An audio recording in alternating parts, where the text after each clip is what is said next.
Yes, it is start. Okay, Race, good morning to you once again, and welcome to the third week topic, which is system analyst duties, its capabilities, preliminaries, investigation, and feasibility analysis. Now, when we are dealing with systems analysis, preparation of information systems or software development, a team works on that. It involves many kind of people who work on developing a system. And these, everybody has some, different role, because software development is in a way very interesting and complex process. In the older times when we used to write code for a program, one person could have done it easily. Say like if you want to write a code in BASIC or C++, a simple kind of code just to carry out certain work. If you want to process some data, or if you want to write a code on, say like out of these number of students, find how many students have attended all the classes, or how many students have marks out of 100, more than 50 and less than 50. So one person can write a short code, do the programming, and can process that data. But when it comes to a software, an application software or operating system software, it becomes a big project because there are many things involved into it. We have something front end, something back end, something related to with the hardware, that what kind of hardware will work that, whether the output will go to a printer, or the output go to a scanner, or will output will go to another computer machine for processing, something like that. So for that, to do this, a big project as the software development project, we require a team of personnel. These constitute, there are many people who work on that. We can call them as front-end engineers, back-end engineers, full stack engineers, software engineers who do the testing for that, development operators or security engineers, and there are many other kind of personnel they are required to do this work.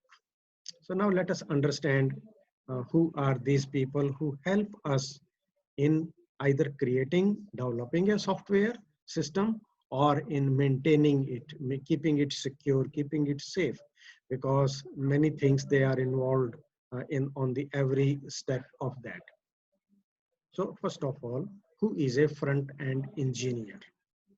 When you see any software, say for example, if you remember, if you are using WhatsApp or any other thing, you see, so there are, okay, let me show you, there are so many softwares or the programs, applications attached on your thing. And you can see it from here that every software has a different kind of, appearance. The way how this is, I think you maybe, do you know it, Duolingo?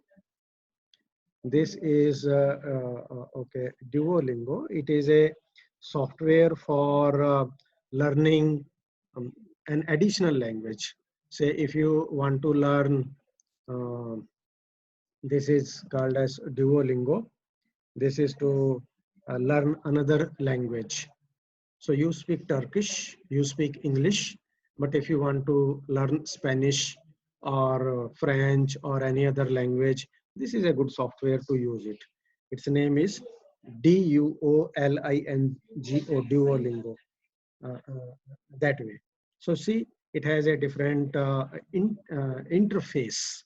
We call these things as the front end UI, user interface.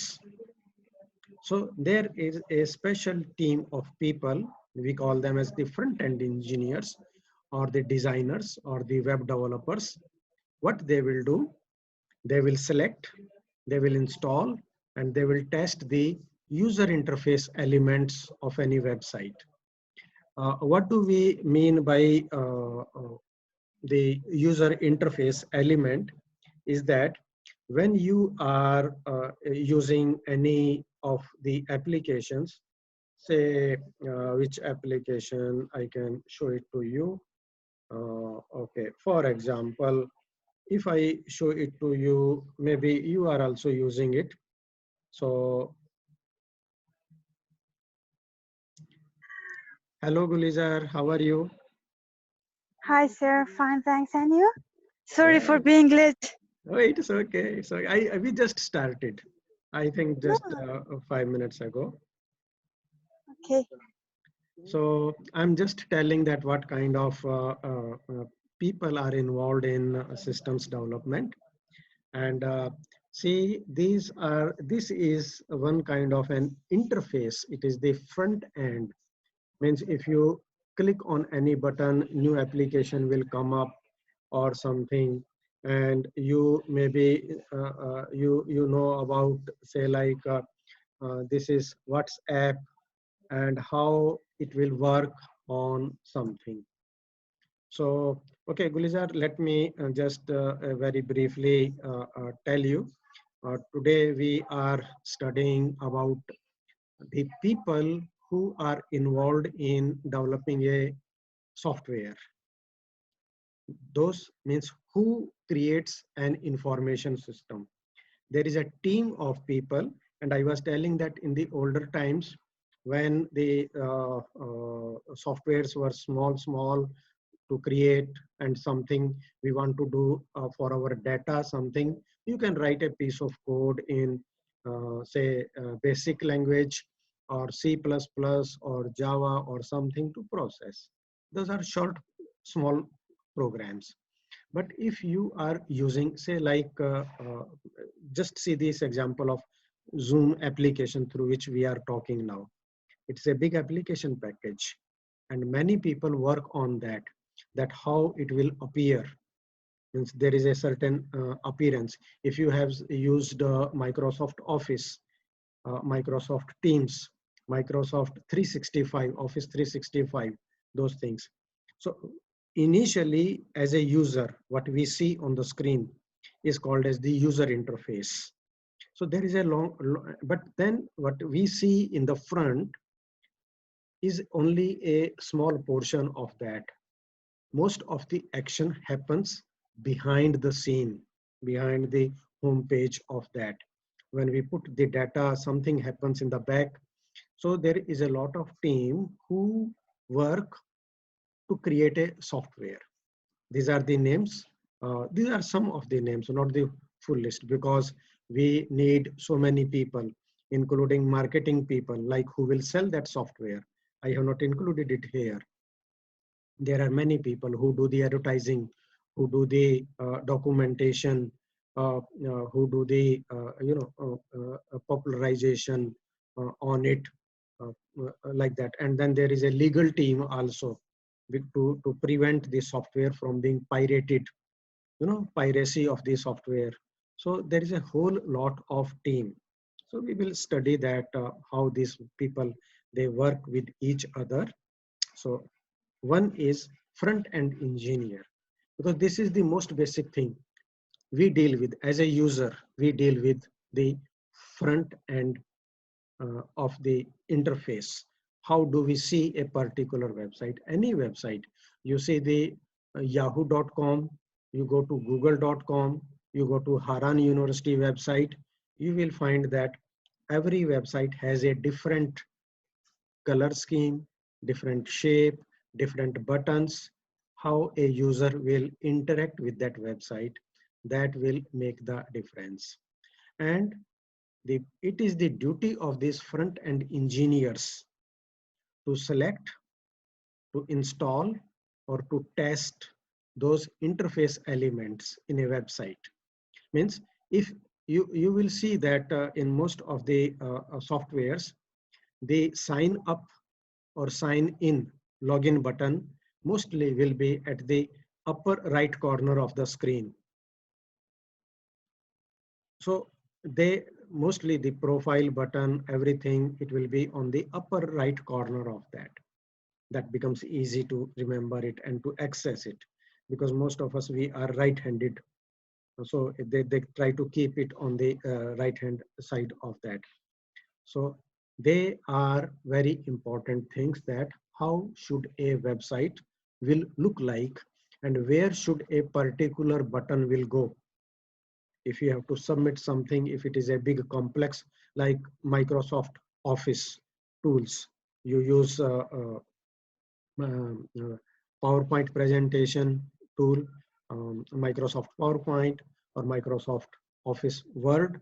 So there is a ribbon of various options. You have the file menu, edit menu, print menu, so many things are available. So the position is fixed on the basis of, if we are going to use anything more frequently, it should be directly visible.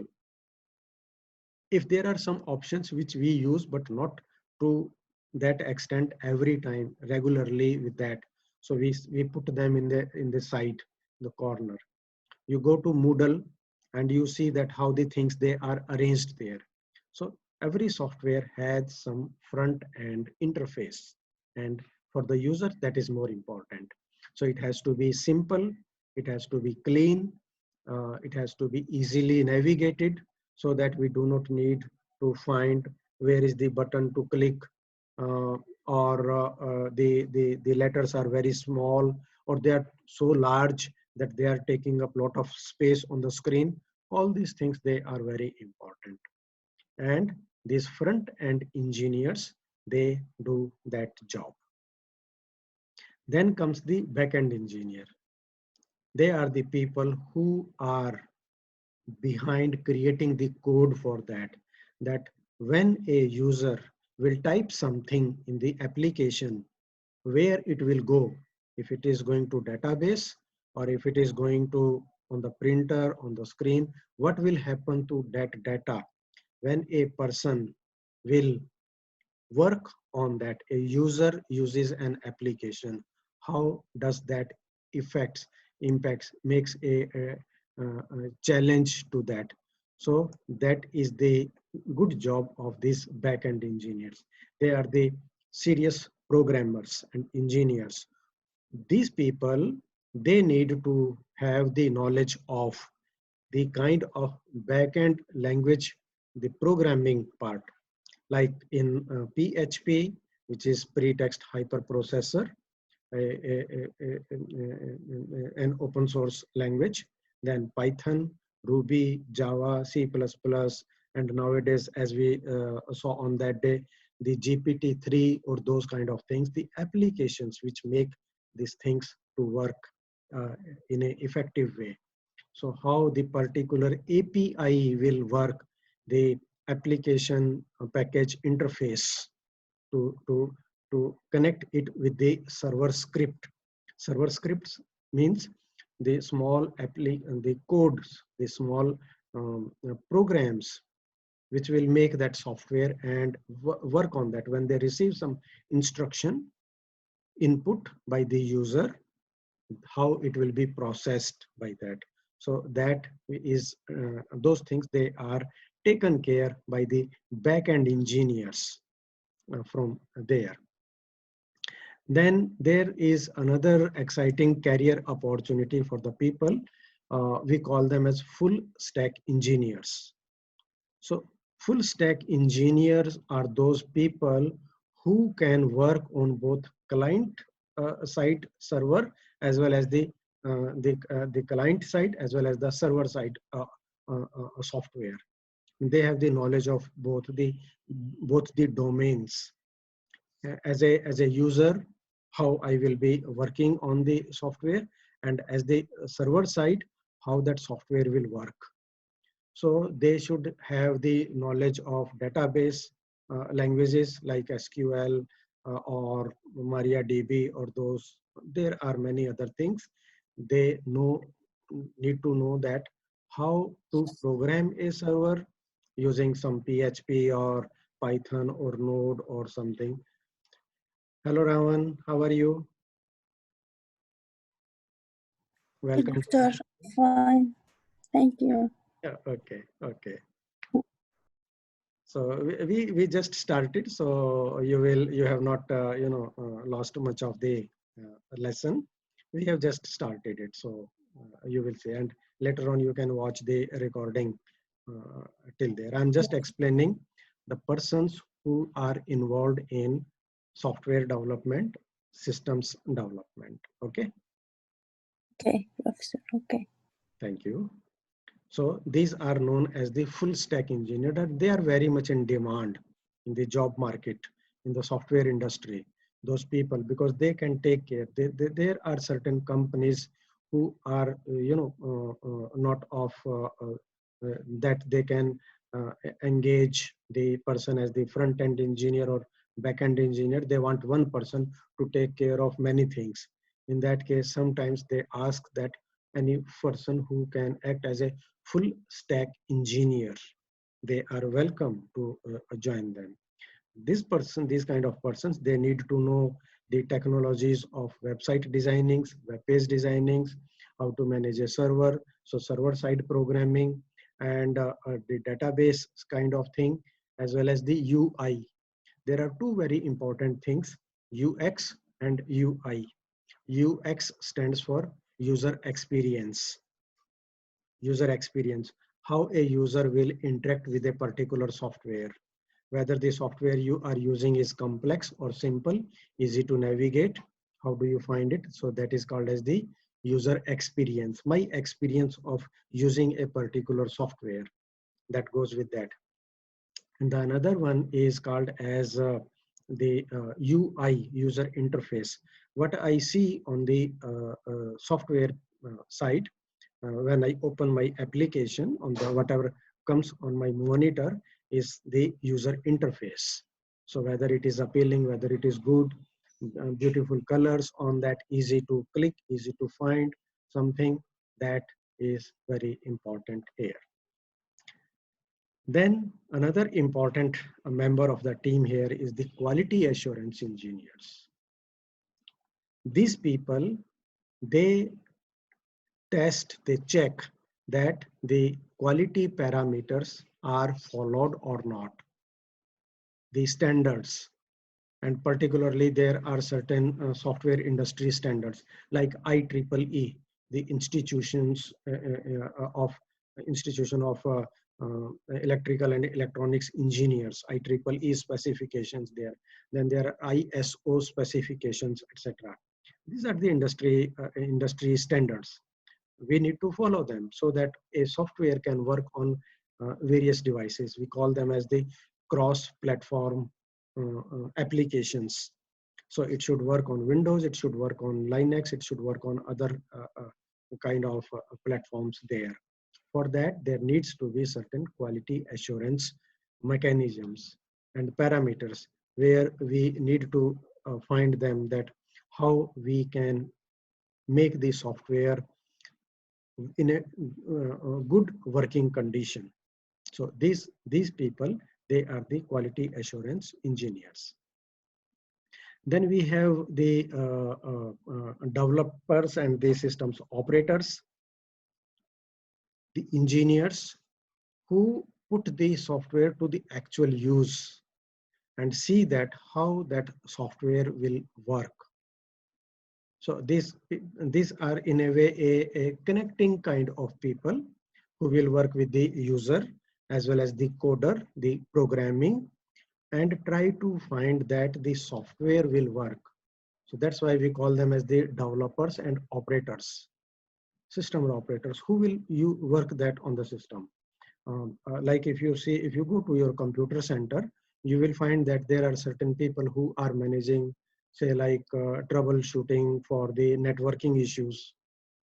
So if something goes with the network, then you are going to find out, then the person will come and will check whether the problem is with a router or a switch, or wherever the cable, the wiring has gone wrong, something like that. So those kind of networking people, or the users of that, they are used for it. They try to make it.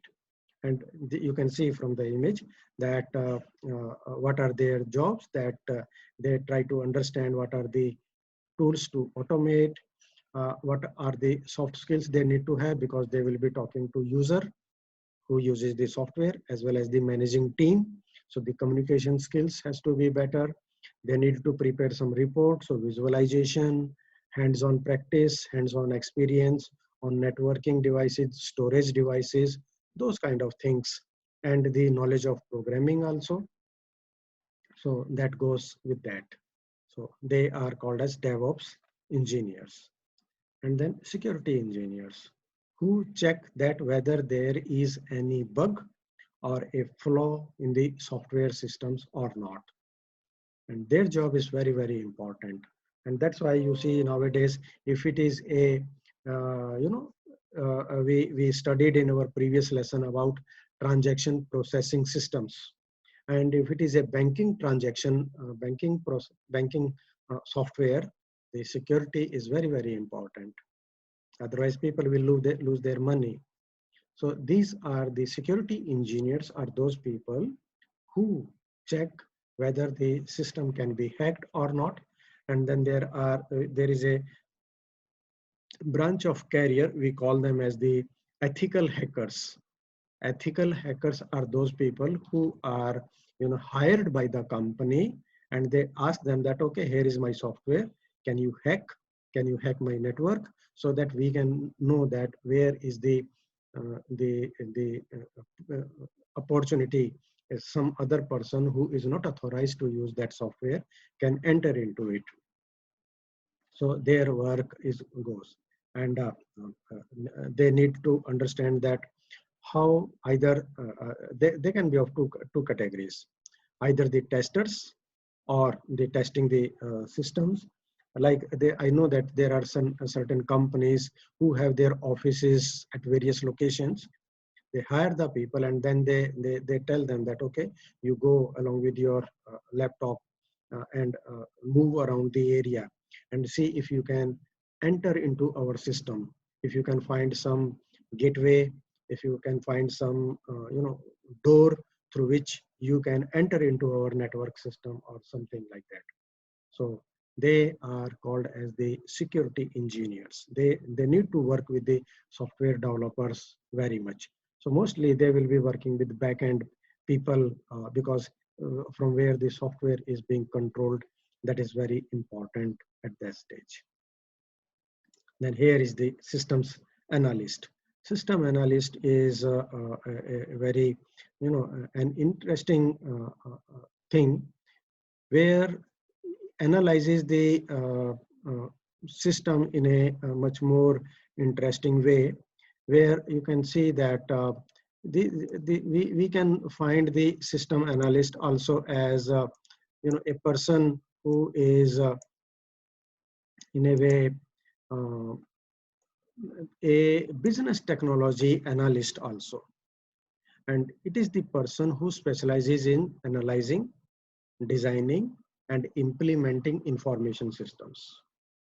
So they assess, they check the suitability of information systems in terms of their intended outcomes, lies with the end users, means those are the end users to who are using that, the software vendors, those who sell them, in terms of their intended outcomes, and the programmers in order to achieve those outcomes. So a systems analyst is a person who uses analysis and design technique to solve business problems using the information technology. So if at some place the company finds that people are not purchasing their software, so they can try to understand that what are the reasons for that. or if a particular software crashes at a particular moment. So that is there any bug? Is there any problem into it? So the system analyst makes use of the resources available to find them. A system analyst, hello Arsalan,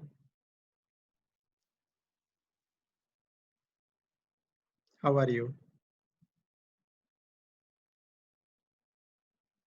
So a system analyst is a person who uses analysis and design techniques to solve business problems using information technology, and they serve as the change agents who identify the organizational improvements needed and design systems to implement those changes.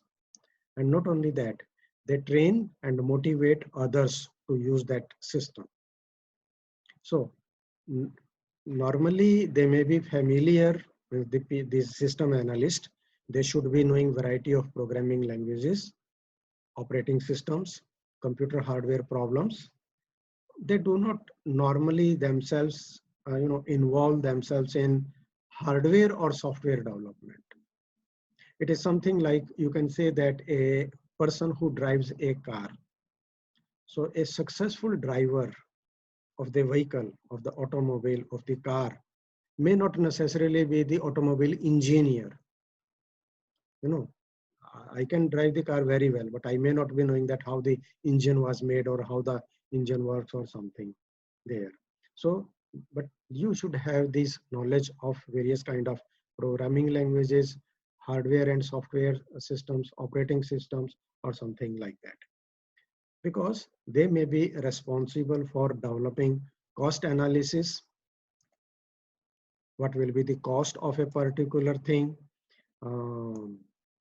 the design considerations, how a software should look like, the impact on staff strength and timelines, at how long a software will take in developing it, or if any application is to be created, how much time it should devote to it, something like that. So a system analyst is typically confined to an assigned or given system and will often work together with a business analyst who will see the business aspect, the financial aspect, or the company's growth aspect related to that. So these roles, like the business analyst and the system analyst, they are not the same, although some of their duties they are same, but they are completely two different career profiles. A business analyst will evaluate the business need and identify the appropriate solution. Sometimes they may design a solution without going deep into the technical components there. Whereas a system analyst will evaluate and modify the code as well as reviews the scripting, the script, the programming part of that. So the system analyst is more into that. And then there are certain professionals who have the practical knowledge in both the areas. They know the business side, they know the system side, and they manage to successfully combine both these occupations effectively, taking care of the business analysis and systems analysis together with them, it comes into it. So this is the job of the systems analyst. Now, the systems analyst activities, how they are, what are they? What are the functions they perform? What they do? They identify, understand, and plan for organizational and human impact of planned systems, and ensure that the new technical requirements are properly integrated with existing process and skill sets. So there, most of the task is to identify, first of all, to check, understand, and then do the planning, that how the technology, the technical requirement will act as per the need of the users or the organization or the office for which that software, the system will work. They plan a system flow from the ground up. From the first stage up to the last stage, they make a proper planning of various stages. They interact with internal users and customers to learn and then document those requirements that are used to produce business required outcomes, the documents. So they talk to users, they talk to developers, they talk to coders, they talk to the office people, and then try to understand what are their user requirements and then prepare a particular business document for that. They also write technical requirements from a critical phase. This is called as the technical requirement. If I have to develop a software to serve a particular purpose, say like if I want to develop a system for my students that when they appear in the examination, it checks that how much time they think, they do not type, and how much time they keep on typing, something like that. So this becomes a kind of a technical requirement, what will be used for that into it. So with the technical requirement, that way they talk to the software architect also to understand the software limitations. Means not every software will do everything. There are certain things which a particular software will not do. Say like in Microsoft Word, if you are using Microsoft Word and you want to prepare a presentation, a PowerPoint, so Microsoft Word will not do that, although you can have some graphics integrated into the document. But for making presentations, we use PPT. To type the document, we use MS Word. And then for making some sort of calculations, we use MS Excel. So these are called as the software limitations. Every one software will not do everything for everyone there. They also help the programmers during software development. For example, they create use cases. Use case means in a particular situation where that software will be used. They will create flow chart. Flow chart is that first what thing will come, then next what will come, next what will come, and yes or no. If it is yes, it will go this side. If no, this will go this side. If no, this will happen. If yes, this will happen, like that. The flow chart. And the unified modern language, UML or other kind of diagrams, they also create those things. And whenever a development process is conducted, the system analyst is responsible for designing components and providing that information to the software developer. So they work for these things. Their job is very important for that. So this works with as the systems analyst duties. Now, what are the responsibilities of a system analyst? These are, I have highlighted them here. You can see that what they do. These are their duties, the job responsibilities. If you are intending to become systems analyst after your course, then you should know that what are the duties, what work you will do. You will deploy, maintain, troubleshoot core business applications, which may include application server, associated hardware, the endpoints like the peripheral devices, the computers, the scanners, the telephone communication systems, something like that, and the databases. So to deploy them, to maintain them, and to troubleshoot, that is the topmost job of a systems analyst. To take care of all these hardware softwares, to keep them running in proper order. Then they meet and coordinate with internal and external stakeholders. Internal stakeholders means the inside the organization, and external stakeholders means outside the organization, people who are using that system for that. Say for example, if it is a banking system, so those people who are in the banking of that organization, of that bank, the internal. And the external stakeholders means the customers who are using those services, to talk to them, to find them their requirements, that what are their needs. The another thing which the systems analysts do are they analyze and organize the requirement specifications. They do the data mapping, they create diagrams, they create flowcharts for developers and software testers, so that the software tester or the coder or the programmer or the developer, they know that if a particular job is being done, how it is being done, how the user should be. Ultimately, it is the user whose requirements are kept into consideration, because user will be the person who will be using that software. Then this is very interesting. The system analyst, because the software, the person who is writing the software, that is completely technical in nature. It will be highly specific, that if you want to go into the back and technical specifications, they will be very much technical. But the system analyst, to make it understandable to the other people, translates it into non-technical language, so that a common person can understand them easily in plain, simple language. No, not too much technicality into it, like what is the bits, what is the byte, and all those kind of things. The person can sometimes confuse.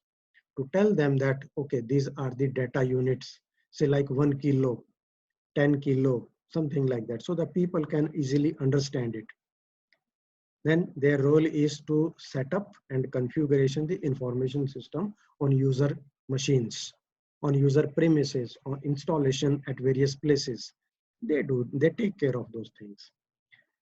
They define the execution of testing processes, that how the software will be tested, so that we can have the overall quality maintenance there. The system, the software should work for the purpose for which it has been created. A banking system software will work for the banking system. It should not work for the traffic system, because both are the different areas. And the traffic system should work for the traffic system, not for communication system, like that. So these things, they are needed.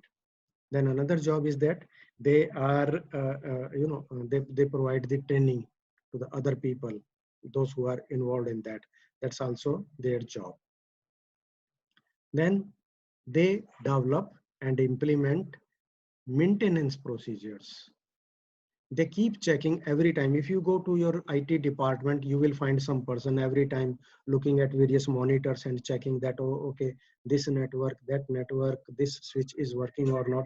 And so many lights, they keep on blinking on that, because they keep on monitoring the system requirements, that okay, on ground floor, on first floor, in vice chancellor's office, in the rector's office, in the dean's office, in the computer lab, whether all the networking issues are okay, whether all the printers are in working order, whether all the scanners are in working order or not. And if there is any problem, if there is any error, they will troubleshoot that. They will try to make that thing working into it. Another job is that for upgradation, new version, anything needs over a period of time, it will become outdated. It will become obsolete. To bring out the new features into it, they suggest that. And then how more and more people can use it easily. So scalability. Scalability means initially if 10 people can use, over a period of time, can you make it that 100 people can use it, 1,000 people can use it, because they want to grow it. They want to make more people to use that. And that's why the scalability. Many people, if this software can support large number of users easily with the maintaining the system's performance in a better way, that is the job of the systems analyst. So now you get an idea that if you are thinking of becoming system analyst, what work you need to be doing for that. Now, how can you become system analyst? What are the qualifications for being a systems analyst? These are the simple kind. You should have a graduation degree in computer science, minimum of that. If more than that, it is good, but otherwise at least a bachelor's degree. Then normally the companies, they ask you of around 4 years working experience in information technology and systems analysis. You should have a good understanding of hardware, software, and analytical skills. Analytical skills are those skills in which if you see a particular problem and how that why that problem came and what is the solution for that, both needs to be. Why? Because to avoid that problem, if a particular user always uses a wrong key to send some instructions to the code, or something else is not working, so you need to find, that is the analytical thing. Then you need to be able to understand the business needs of the society, of the people, so that you can suggest that, okay, this is the area in which if we can develop an application, if we can develop a software, this will be very good in the market. So business needs for there. And then the experience of installing the softwares, configuring the software, documenting it, to test it, software testing, training other people, training your staff, something along with a knowledge of variety of programming language. You need not to be expert in all the languages. That is not possible for the people, but a fair idea of because by the time you complete your bachelor's degree, you may be knowing like C, C++, or Java, or PHP, etc. Those things, they come. So that makes you a user of that. So these are the qualifications. If you are thinking of going into this field, try to focus on these things. Build your critical analysis, build your analytical skills. They are very much in demand. They are very much, and other things like about hardware, software, programming tools, you keep on studying. But these skills, they are not taught directly into the course. You need to develop them through practice, through talking to some people who are already working in the IT department, that if there is any problem, how do they identify that problem? That becomes important for them. Now, the software development life cycle, this is important, that how the software life cycle development comes. It is the traditional systems development which you normally do.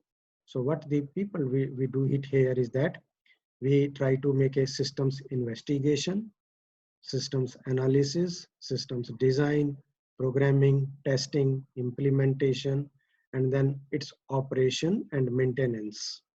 Because the analysis, the SDLC, normal, waterfall method, the others which we studied in the last class, they are the development phase.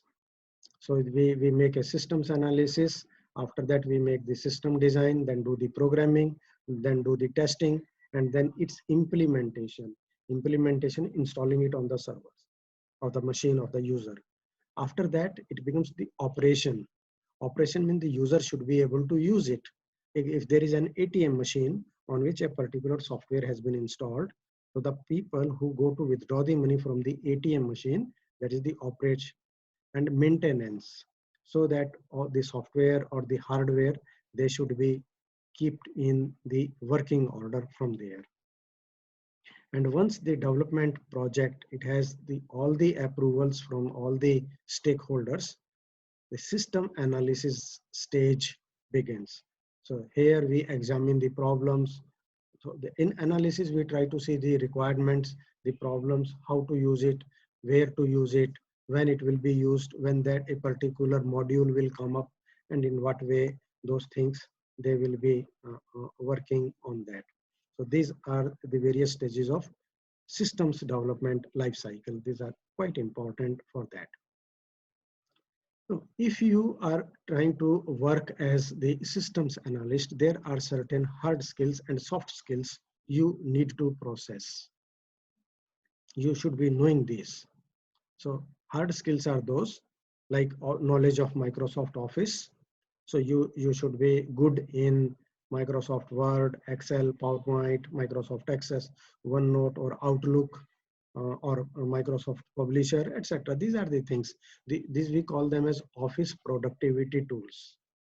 And the structured query language, SQL, structured query language for databases, to extract the data from the database management systems and programs, how you can create, how you can work on complex search engines and platforms. The company asks you, okay, find me this information. So you go to database. How do you extract information from the database from there? And then systems administration. You need to monitor the computer systems, the hardware, the peripheral devices, all those things, keep them in their proper configurations, how the users are using them, is there any security threat to the system or like that. These are the important hard skills for systems analyst. Then there are certain soft skills for systems analyst. Communication, properly communicating, talking to your colleagues who are with your equal rank, to your superiors who are above your ranking, your clients who are the outside people and their users, how to communicate them and making the technical information to them in simple words so that they can understand it.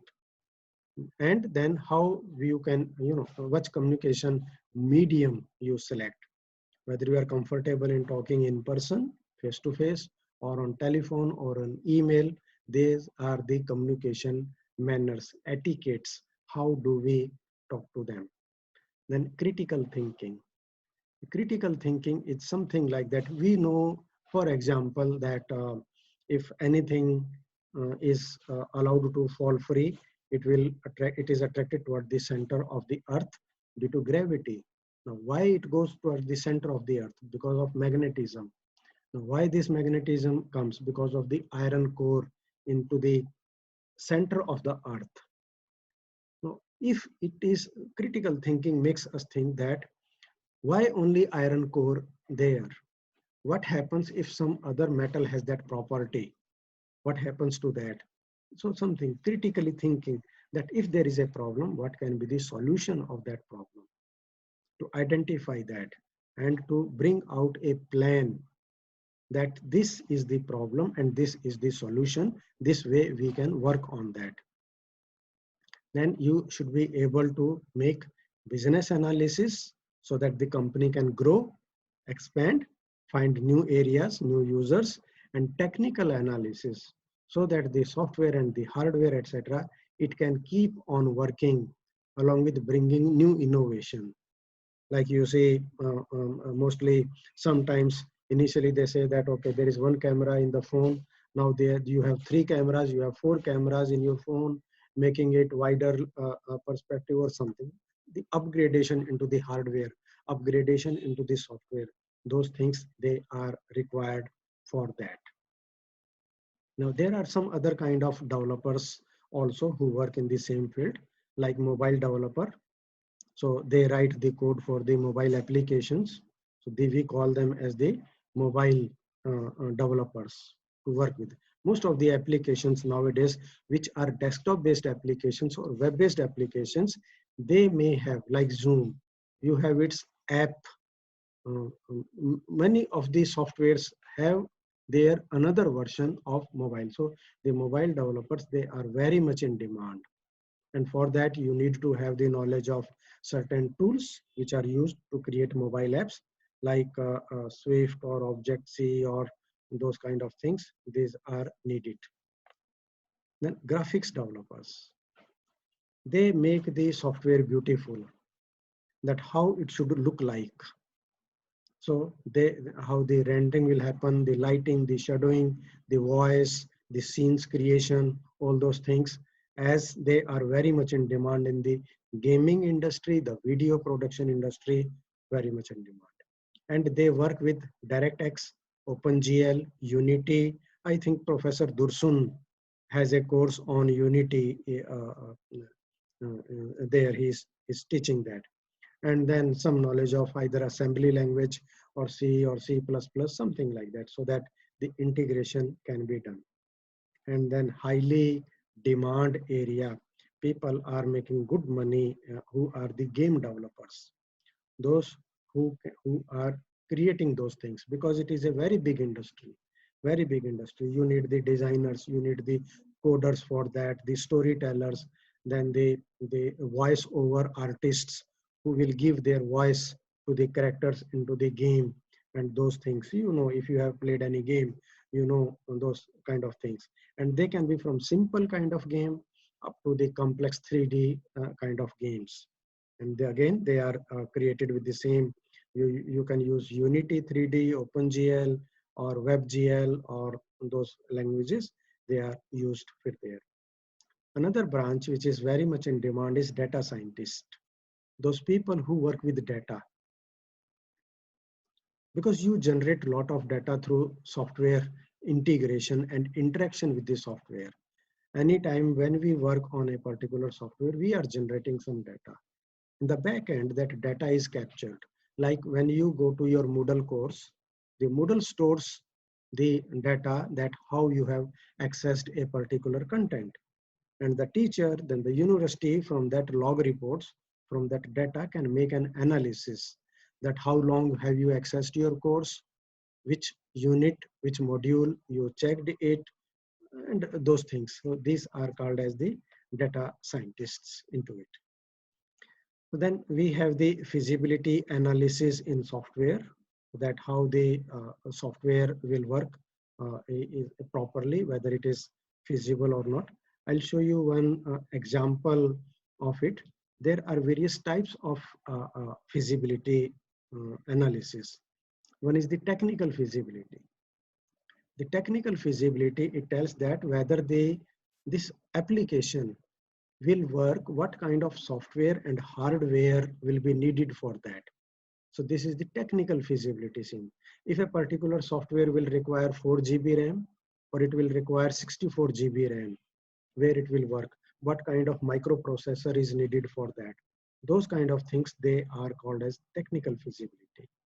Then we have operational feasibility, that what kind of requirement is needed to operate and maintain it after we install it on a particular machine. Do we need something like a stylus pen to work on it, or a keyboard or a mouse? What will be the mode of operation where it will be displayed, those kind of things. Another is economic feasibility. No one will want to create a software or a system which will not give them benefits. The a high cost but low return, there is no point in creating the application. Every industry, every business will definitely like to make certain profits on that software. So the cost of making it should be low, and the cost of operation should be low, and the revenue should be higher. That's why these companies, they work. So the economic feasibility, whether the software will sell properly or not, whether it will generate some money or not, what will be the revenues it will come, that is very much important to be seen. Then the legal feasibility. There should, are there any legal implications? Whether it is any violating any law, what are the data protection law, what are the licenses, what are the copyright issues, they try to make it. That's why the big multinational like Microsoft, it is used in all the worlds, all the countries of the world. So they make their legal license copyright issues very, very strong, that if something happens in a particular country, according to the law of that country, how they will be working with that. So then schedule feasibility, the timelines, the deadlines, how they are used, and how many times the team will take to complete that project so that it can be installed. If a company has given you 1 year, you should be able to finish it within 1 year. If it takes more time, then there are implications of that. So this way, now I'm stopping here, and if there are any questions, then we can deal with. And in the next class, I'll show you some examples on how we are using the feasibility of a particular system like that. So let me stop the recording.